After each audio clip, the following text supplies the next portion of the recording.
This presentation is entitled Train Crosswind Performance. Is there a best shape?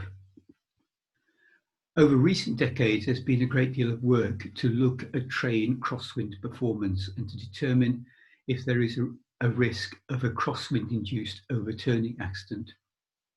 The methodology for such investigations usually involves, first of all, determining what the aerodynamic force and moment coefficients are for the particular train, either through physical model testing or through computational fluid dynamics. Then using these coefficients in a dynamic model to determine the crosswind characteristic, which is effectively a plot of the accident or overturning wind speed against vehicle speed. More recently, a number of investigators have used optimization techniques to try to arrive at a best train shape. In other words, one that's least likely to have an overturning accident. These optimization techniques require something called an objective function, a target at which to aim. And a criterion for this target isn't really clear. Authors usually use some sort of force coefficient or combination of force coefficients over a specific yaw angle or wind angle range. In this presentation and in the associated blog post, I want to think about what might be the best shape for a train to withstand crosswinds, both in terms of force and moment coefficients, but also in terms of accident risk. But we begin with looking at aerodynamic moment coefficients. In a recent book, myself and colleagues have derived a fairly simple methodology for describing the force and moment characteristics for trains in crosswinds, that describes the way in which these forces and moments vary with yaw angle. It applies to side and lift force coefficients, but as well as to rolling moment coefficients, but it's with the lee rail rolling moment coefficient that I'm actually concerned here. Is defined in the normal way through a reference height and a reference area, and it effectively non-dimensionalizes the lee rail rolling moment. The formulation we've arrived at has two ranges. In the low yaw angle range, we assume that the ratio of this coefficient to its value at 30 degrees is a function of the sine of the yaw angle and an exponent n1. And in the high yaw angle range, we assume that this coefficient is given by a formulation that involves the ratio of the coefficient with its value at 90 degrees. And again, it's a function of sine of the yaw angle, and this time an exponent n2. And if we look at it in a pictorial form, we can see what it looks like there. I've plotted it here for two sample values of the rolling moment coefficients at 30 and 90 degrees, and a range of values of the exponents n1 and n2. The question arises as to how well this formulation describes the data from physical model tests or CFD. What we've done here, again from the book Train Aerodynamics, Fundamentals and Applications, is to take the data from the SEN codes and from the recent Aerotrain project for side force coefficient, with side force coefficient plotted against yaw angle, and fit the formulation I've just described to it. And it can be seen to be quite good in general. If it goes wrong anywhere, it goes wrong in the region where the high yaw angle and the low yaw angle formulations cross. But that's actually not a particularly critical area.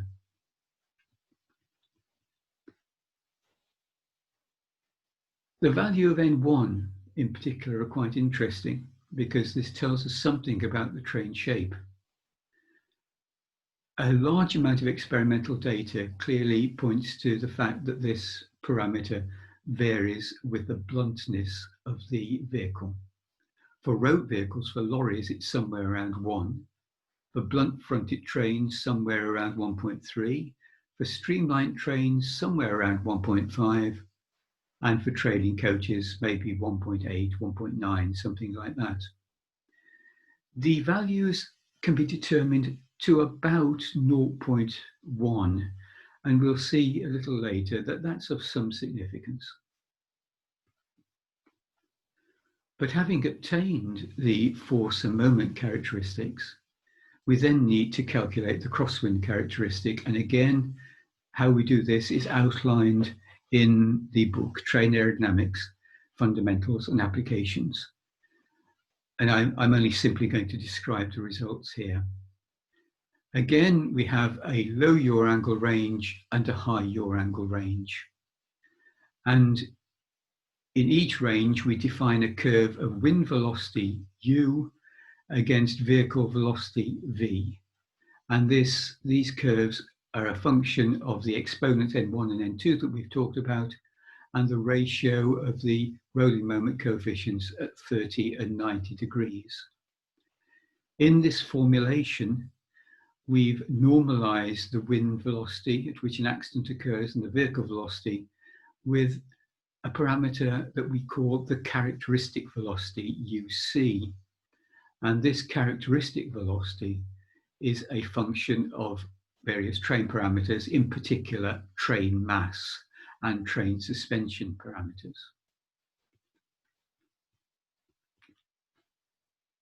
In this presentation, I want also to think about how we specify the crosswind characteristic in terms of risk. And to do that, we assume a reference site on the railway of length L with a particular number of trains per hour, N, and we look at how often a particular accident wind speed might be exceeded at that site in any 1 hour when a train is present there. And to do that, we use the CDF of the wind speed distribution with a viable form with scale and shape parameters lambda and k dashed.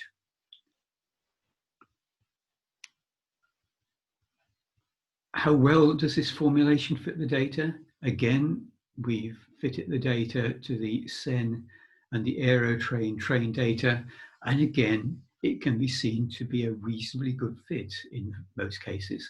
Certainly good enough on which we can base judgments as to what are the most important parameters in determining this particular characteristic.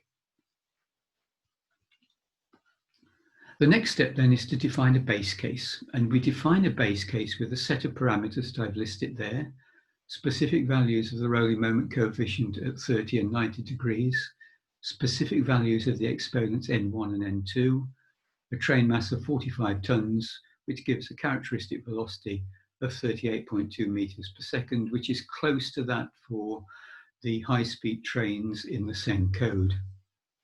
We assume a reference site, which is typical of an exposed upland site in the United Kingdom. We assume a section of track 1,000 meters long with 10 trains an hour. On the left there, we show the crosswind characteristic in its classic form, and it can be seen that the accident wind speed decreases with vehicle speed, as would be expected, and that there is some sort of break point at low speeds, and that's where the speed range passes from the high yaw angle range through to the low yaw angle range. In terms of risk on the right-hand side, we plot risk there as a logarithmic risk. So the risk gets smaller as this number on the left-hand side gets larger. The risk at 350 kilometers per hour is about -7, 10 to the -7. And this falls off by about an order of magnitude down to a speed of 100 kilometers per hour, and then falls off very markedly below that. Again, we can see this break point between the low yaw angle and the high yaw angle range. We can use this sort of formulation then to look at sensitivity to variations in the various parameters. If we look at variations in N1, the low yaw angle exponent first, we can see there are variations in both risk and in accident wind speed. In terms of risk, over this range of values of N1, which encompasses the range of importance for trains, we can see we get a variation in risk at the highest vehicle speed of about an order of magnitude.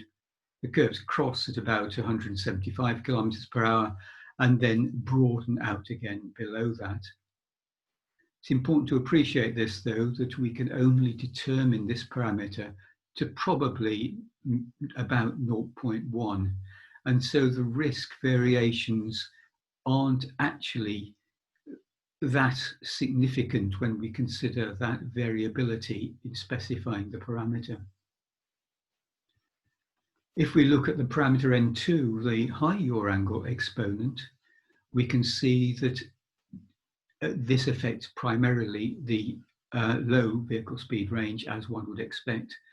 But we can see here variations in risk in particular by several orders of magnitude as the parameter changes.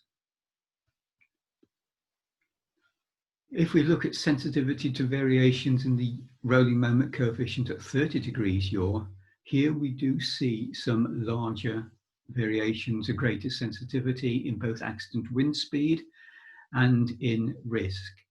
Accident wind speed increases as the rolling moment coefficient decreases, which is what one would expect, and the risk also decreases. There are some very significant changes in risk here of maybe a couple of orders of magnitude throughout the speed range above 100 kilometers per hour. Variations in the 90-degree rolling moment coefficient are actually rather more confined to one particular speed range below about 100 kilometers per hour. Here, they can, however, be significant. So what observations then is it possible to make? Well, first of all, train overturning risk at high speeds is greater than at low speeds, which is sensible, but it shows that reducing train speed can decrease the risk very significantly. Again, for trains operating at high speeds, the low yaw angle parameters are important, and for trains operating at low speeds, the high yaw angle parameters are important, which is very sensible. It's what one would expect, but this methodology allows one to look at the effect of changing these parameters on the risk level. Risk, I would say, is particularly sensitive to the moment parameters, variations in which can result in risk variations of several orders of magnitude. The shape parameters are less important in this regard. The important thing, though, is the appropriate optimization parameters thus depend upon the nature of the train operation. If during periods of high winds, it's intended that the train speed should be reduced to a half or less of its highest value, then one needs to think about which parameters are important quite differently from the case where simply we keep the trains running at their top speed, even in the windiest of conditions. So operational conditions are likely to be important in arriving at the best train shape. Now let's think about some specific trains. Again, I turn to the data set for the SEN trains and the Aerotrain trains. These are all obtained, the force and moment coefficients, from wind tunnel results in a standard way using the single track ballasted rail simulation in low turbulence wind tunnels. And they span the range from high speed through to low speed trains. What I've plotted here for each train is the maximum speed, then the parameters that define the rolling moment characteristics that we've discussed, the characteristic wind speed, and then the risk at the maximum wind speed. Green shading indicates that the particular parameters are such that the accident risk would be decreased below the average level. and red parameters are the opposite. They indicate undesirable values of the parameters. Starting with the two high-speed trains on the list, we can see they are the ICE3 and the TGV. They tend to have rolling moment coefficients that are favourable, that are below the average value, and thus the risk will be reduced. It's not quite so simple, however. The value of the N1 exponent, the low yaw angle exponent or shape factor for the TGV isn't really as good as for the ICE3. There are two other trains for which the rolling moment coefficients are quite low, and this might perhaps be something of a surprise. They're the IR train, the Interregio, and the Silberling train. And these, as I say, have got rather low values of rolling moment coefficient. And this is because, at least for the wind tunnel test, there was very little underbody blockage, and this allowed some pressure relief and thus lower forces. Both these trains, however, are in some ways aerodynamically blunt and have values of the N1 parameter towards the non-streamlined end. The worst of the trains that we see there is the M6BX, which has high values of the rolling moment coefficients, and this is simply because it's a double-deck train with a large area exposed to the crosswinds. In risk terms, most of the trains have a risk at the highest vehicle speeds that they run at of between -8.4 and -7.3. The ICE3 and TGV have the lowest risk there, around -8, and the M6BX, the highest risk at -7.3. This is on the standard reference site. These risks are perhaps a little closer than one might expect, and that's because we're looking at the risk at different speeds for each vehicle.